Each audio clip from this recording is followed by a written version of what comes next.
Okay everybody, narration पे हम लोग आगे बढ़ रहे हैं। नरेशन के एक पॉइंट को लेकर के थोड़े थोड़े प्रारूप को स्टडी करते हुए आपने देखा कि किस प्रकार से नरेशन का एक एक पॉइंट के रूल्स के अकॉर्डिंग उसको सॉल्व करने की जो प्रवृत्ति है, प्रक्रिया है, उस पर हम लोग चर्चा कर रहे हैं। उसका जो शुरुआती दौर से लेकर के इम्परेटिव तक हम लोग आए। इसके पहले इंटरोगेटिव पढ़ा, प्रोनाउंस चेंज आपने पढ़ा। कुछ एक्सरसाइजेज देते हुए हमने आपको क्वेश्चन सॉल्व कराए हैं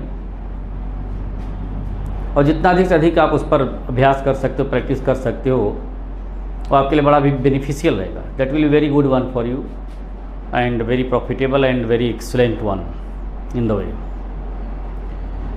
इम्परेटिव में हमने जो एक पॉइंट देखा, वॉच किया कि किस प्रकार से जो सिंपल इम्परेटिव का पॉइंट है वो अपने जो ऑर्डर, एडवाइस और रिक्वेस्ट पे सॉल्व किए क्वेश्चंस। फिर इसके बाद में हम लोगों ने लेट पर इसके प्रीवियस लेक्चर पे डिस्कस किया गया है। तो लेट के जो 3 रूप हैं उसके, लेट जहाँ भी लिखा हो नरेशन में, जब भी डायरेक्ट टू इनडायरेक्ट में बदलने की बात आती है तो उसमें एक सबसे बड़ी बात आती है कि लेट से 3 चीज़ें प्रकट होती। आपका लेट से प्रपोजल होता है, रिक्वेस्ट और ऑर्डर, कमांड भी कहते हैं उसको। ये तीनों बिंदुओं पे बड़े अच्छे तरीके से डिस्कस हम लोग कर चुके हैं। आज के लेक्चर में बढ़ते हुए क्रम में हम लोग आएंगे एक्सक्लेमेटरी सेंटेंस पे, जिसको हम विस्मयादिबोधक वाक्य कहते हैं। जो विस्मय, जिसमें आश्चर्य हो। सेंटेंस को देखने के बाद आपको आसान हो जाएगा, प्रक्रिया हो या आसान तरीका हो जाएगा। You can get it well at all, I think so. उन बिंदुओं को लेकर के आगे बढ़ेंगे हम। We shall proceed further. तो एक्सक्लेमेटरी सेंटेंसेस में क्या चीज़ें प्रकट होंगी? जैसे आपका जॉय है यानी प्रसन्नता, शारो या शोक, और सरप्राइज आश्चर्य। ये 3 चीज़ें इससे प्रकट होंगी। आप जब भी आप एक्सक्लेमेटरी पॉइंट पे आएंगे तो जॉय, शारो और सरप्राइज, इन तीनों का एक उद्बोधन होगा, एक प्रोसेस होगा। अब कौन सी ऐसी चीज़ होगी जो उसमें लगी रहेगी तो उससे हम जानेंगे प्रसन्नता है यानी जॉय है। क्या ऐसा प्रोसेस होगा जिससे हम जानेंगे शोक है, शारो है, आश्चर्य है या शाबाशी वगैरह, प्रशंसा के भाव किसमें हैं? We shall point out. अब देखिए, अब यहाँ पे किससे क्या होगा? देखिए, हुर्राह से आप ये जॉय की स्थिति आएगी यानी प्रसन्नता प्रकट होगी। एलास से आपका शारो होगा, दुख प्रकट होगा। अगर एलास कहीं नज़र आ रहा है तो जान लीजिए वो शोक की बात है या दुख का प्रोसीजर है। फिर इसके बाद की पॉइंट है व्हाट, ए और हाउ, यानी व्हाट के साथ ए लगा रहेगा। इसके बाद हाउ की पोजीशन है। व्हाट, ए तथा हाउ से सरप्राइज की स्थिति होती है। ओके गाइस, तो व्हाट, ए और हाउ से सरप्राइज प्रकट किया जाता है, आश्चर्य होता है। फिर ब्राउ से यानी ब्रेव शब्द भी उसको कहते हैं, अप्रूवल, अनुमोदन या प्रशंसा का जो भाव होता है वो आपका ब्राउ से एक पॉइंट आउट किया जाता है। It is very exact and very significant one point. अब देखिए गाइस, यहाँ पे एक चीज़ आपको ये मेंशन करना है कि कैसे जब इस प्रकार की चीज़ें होंगी तो उसको इनडायरेक्ट नरेशन में बदलने का प्रोसेस क्या है। How to solve the point in indirect narration, this is the good procedure to be noted here. इसमें करते क्या हैं, जो कामा इन्वर्टेड कामास को हटा करके जब जोड़ते हैं इनडायरेक्ट में, जब सेंटेंस को परिवर्तित करेंगे। अभी एग्जाम्पल दे करके हम बता रहे हैं सेंटेंस को, तो आपको पूरी बात समझ में आती जाएगी। तो उसको क्या करते हैं कि दैट से जोड़ते हैं सेंटेंस को, you to join specially the sentence with that. और एक्सक्लेमेटरी जो सेंटेंस है उसको एसर्टिव में परिवर्तित कर देते हैं। जो एक्सक्लेमेटरी आपका सेंटेंस होता है उसको असर्टिव में उसको इंडिकेट करेंगे, उसको चेंज कर देंगे, बदलाव में लाएंगे। पर्सन और टेंस का परिवर्तन भी असर्टिव की भांति होगा। अब एग्जाम्पल देके बात करते हैं। पर्सन और टेंस क्या होगा, वो असर्टिव की तरह, जहाँ पे मैंने संकेत किया हुआ है इस पॉइंट पे, या उसको इस तरीके से बढ़ाएंगे। पूरे पॉइंट को बहुत ध्यान से समझते जाइए। फिर इसके बाद स्थिति आती है, यानी जो रिपोर्टिंग वर्ब है, रिपोर्टिंग वर्ब का पार्ट है, रिपोर्टिंग वर्ब सेड को रिपोर्टेड स्पीच के भाव के अनुसार परिवर्तित करते हैं। यानी रिपोर्टेड स्पीच में क्या भाव प्रकट कर रहा है, शोक प्रकट कर रहा है कि प्रसन्नता प्रकट कर रहा है, या शाबाशी है, प्रशंसा है, या क्या चीज़ें प्रकट हो रही, तो उसी के अकॉर्डिंग स्थिति बदलते हैं। तो उसमें प्रोसेस क्या है, यदि प्रसन्नता का भाव हो, उसको आप नोट भी कर सकते हैं उस पॉइंट पे, पूरा आपके सामने वो चीज़ें बिल्कुल सर्टिफाई रहेंगी। यदि प्रसन्नता का भाव प्रकट किया गया हो सेंटेंस में, वो तो सेंटेंस को देखने के बाद आपको आइडिया लग जाएगी what types of sentence it is, यह किस प्रकार का सेंटेंस है। यदि प्रसन्नता का भाव प्रकट किया गया हो तो रिपोर्टिंग स्पीच यानी रिपोर्टिंग वर्ब में क्या यूज करेंगे, एक्सक्लेम्ड विद जॉय या एक्सक्लेम्ड विद डिलाइट। ये यहाँ पे मैंने मेंशन किया है, एक्सक्लेम्ड विद जॉय या एक्सक्लेम्ड विद डिलाइट का प्रयोग आप कर देंगे इस वाले पार्ट में। जैसे सेंटेंस है आपका, एग्जाम्पल के तौर पे यहाँ पे मेंशन किया गया कि Ravi said hurrah my old friend has come. तो एक बात बिल्कुल स्पष्ट हो गई, ये हुर्रा वर्ड यहाँ पे यूज़ किया गया। एक बात और समझिएगा, अगर यहाँ एक्सक्लेमेटरी मार्क आपने लगाया है तो आगे वाले पॉइंट पे केवल फुल स्टॉप देंगे, वहाँ पे फिर एक्सक्लेमेटरी लगाने की ज़रूरत नहीं है। There is no requirement of exclamatory mark there, only full stop should be used. वहाँ केवल फुल स्टॉप का प्रयोग किया जाएगा। अब यहाँ पे इस वाले पार्ट में क्या करेंगे, एक्सक्लेम्ड विद डिलाइट या एक्सक्लेम्ड विद जॉय का प्रयोग आप करेंगे। तो Ravi exclaimed with joy, exclaimed with joy, ये आपका सेंटेंस हुआ। रवि एक्सक्लेम्ड विद जॉय, फिर दैट से सेंटेंस को आप जोड़ देंगे, that Ravi exclaimed with joy that. अब आगे सारे प्रारूप वही पर्सन और टेंस का जो पॉइंट आएगा। अभी हम आई फर्स्ट पर्सन है, सब्जेक्ट के अनुसार है, तो रवि है, यहाँ पे हो जाएगा his old friend. Okay guys, his old friend, यहाँ पे यस फ्रेंड, यहाँ पे हैज है तो यहाँ पे हैड हो जाएगा। प्रोसेस आप समझ रहे हैं मैं क्यों इसको ऐसे कर रहा हूँ, यस। यानी present perfect tense change into past perfect, ये पहले आप प्रोसेस को जान चुके हो, it is already known at all. Okay, इस तरीके से ये सेंटेंस आपका ये पूरा आंसर पे मेंशन किया गया। सेंटेंस आपका पूरा क्या हुआ, Ravi said comma inverted commas में हुआ my old friend has come. Answer की शक्ल में Ravi exclaimed with joy that his old friend had come, या एक्सक्लेम्ड विद डिलाइट भी आप यहाँ पे लिख सकते हो। ये तो आपकी प्रक्रिया होगी अगर प्रसन्नता प्रकट किया गया हो। जब भी हो रहा, क्योंकि एक एग्जाम्पल आपको मालूम हो गया तो उसमें आप 10-20 एग्जाम्पल जितने आप कर सकते हो। एक हो रहा कि एग्जाम्पल आपको मालूम हो गया तो जितने हो रहा कि एग्जाम्पल सब उसी प्रकार से होंगे। You can adjust it well. ये आपको कंपटीशन के किसी भी पॉइंट टीजीटी पीजीटी में इसका बड़ा रोल है, you can find out exactly.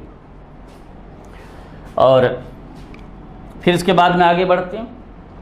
यदि शोक का भाव हो, यानी यदि शोक प्रकट किया गया हो तो क्या यूज करेंगे, एक्सक्लेम्ड विद सारो या exclaimed with grief. Exclaimed with सारो या एक्सक्लेम्ड विद ग्रीफ का प्रयोग इस वाले पार्ट में आपको किया जाएगा। It is quite clear and significant one which can't be specially ignored. अब यहाँ पे आप लिख देंगे, चूंकि यहाँ पे एलास वर्ड यूज किया गया, he said alas I am रूइन। ये सेंटेंस आपका, ये आपका प्रोसेस है which is very reliable and very exact one at least. तो देखिए यहाँ पे हो गया he exclaimed, he exclaimed with grief, या सारो भी लिख सकते हो, he exclaimed with sorrow, that से सेंटेंस जोड़ देंगे, yes that। अब देखिए आई फर्स्ट पर्सन, सारे रूप वही हैं और उस चीज़ को आप कैच कर सकते हो, आप बहुत अच्छे तरीके से उस चीज़ को कैचअप कर रहे होगे।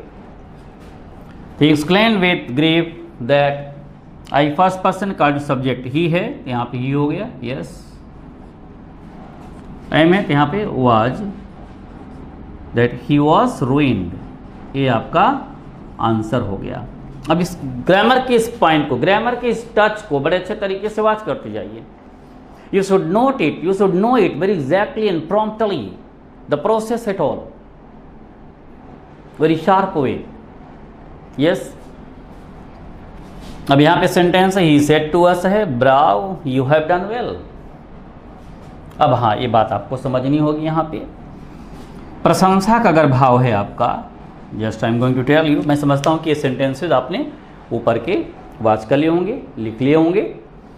अब इसको यहाँ से मैं हटा रहा हूँ, इस पॉइंट्स को, नंबर बी पॉइंट को, यस, ताकि इसको मैं आंसर ऊपर मेंशन कर दे रहा हूँ अभी। Just wait, okay guys, just wait. तो ये आपका आंसर हुआ है, सेकेंड वाला जो पॉइंट आउट आपने किया। चलिए इस पॉइंट को भी मैं यहाँ से मिटा दे रहा हूँ, ओके, जस्ट वेट। इसके आंसर को मैं यहाँ पे ऊपर मेंशन कर दे रहा हूँ अभी, जस्ट ओके। सेंटेंस आपका है, he said to us bravo you have done well, ये सेंटेंस है।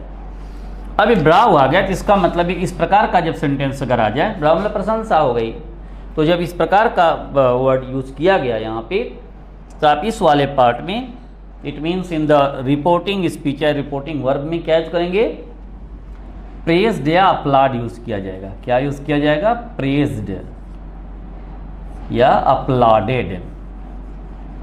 Very good word at all guys. Praised या अपलाडेड शब्द का प्रयोग आप करेंगे, यस। इसका जो है इनडायरेक्ट में यहाँ ऊपर मेंशन कर दे रहा हूँ, yes, the indirect of concerning sentence. इसका यहाँ पे सेंटेंस क्या है, ही सेड टू अस है, तो ही प्रेज्ड अस, ही अपलाडेड अस, ऐसा भी कर सकते हैं आप। लेकिन एक और तरीका बड़ा अच्छा सा है, उसको भी देखिए, कई कई बुक्स में आप वॉच करेंगे उस तरीके को, जैसे ही अपलाडेड अस सेइंग दैट, ऐसे देखेंगे तो आपको घबराहट होगी, भाई ऐसे कैसे आ गया, तो ही प्रेज्ड अस भी आप कर सकते हो। तो ही अपलाडेड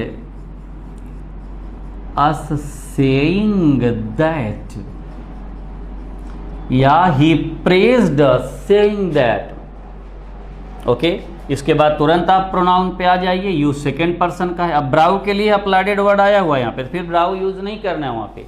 ये चीज़ें आप समझ रहे होंगे इस बात को, लेकिन मैंने आपको जानकारी के लिए और एक बार हल्का सा ब्रीफ कर दिया उस चीज़ को।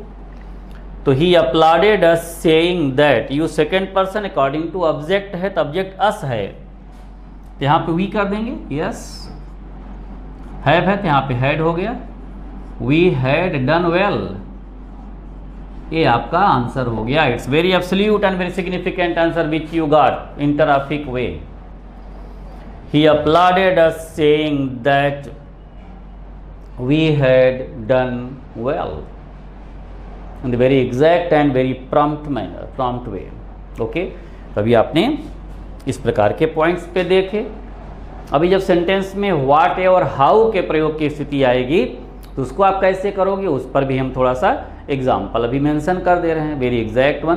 तो इस तरीके से एक्सक्लेमेटरी सेंटेंसेज आपके लिए कितने आसान हो जाएंगे। बस इसके बाद एक चीज़ और आपको बतानी होगी, ऑप्टेटिव तो लगभग आपका पूरा नरेशन का पॉइंट वो आपका हो जाएगा, और आप जितनी प्रैक्टिस उस पर कर सकते हो as much as you can, okay guys. तो इस तरीके से एक तौर पे चीज़ें आपकी आगे बढ़ रही, it is proceeding further in the very good way, in the very delight manner at all, yes guys।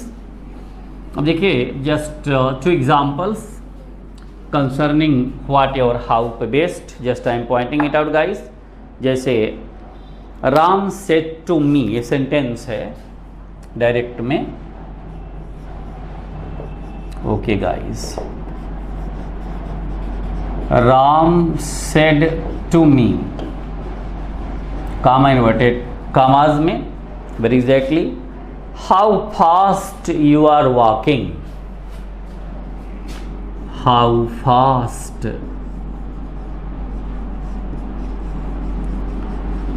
You are walking, ये आपका आंसर यहाँ पे मेंशन कर रहा हूँ अभी। पहले इन्वर्टेड कामा क्लोज, वहाँ एक्सक्लेमेटरी मार्क भी आप लगाएंगे। You have to also use the exclamatory mark perfectly in that scenario, in that way.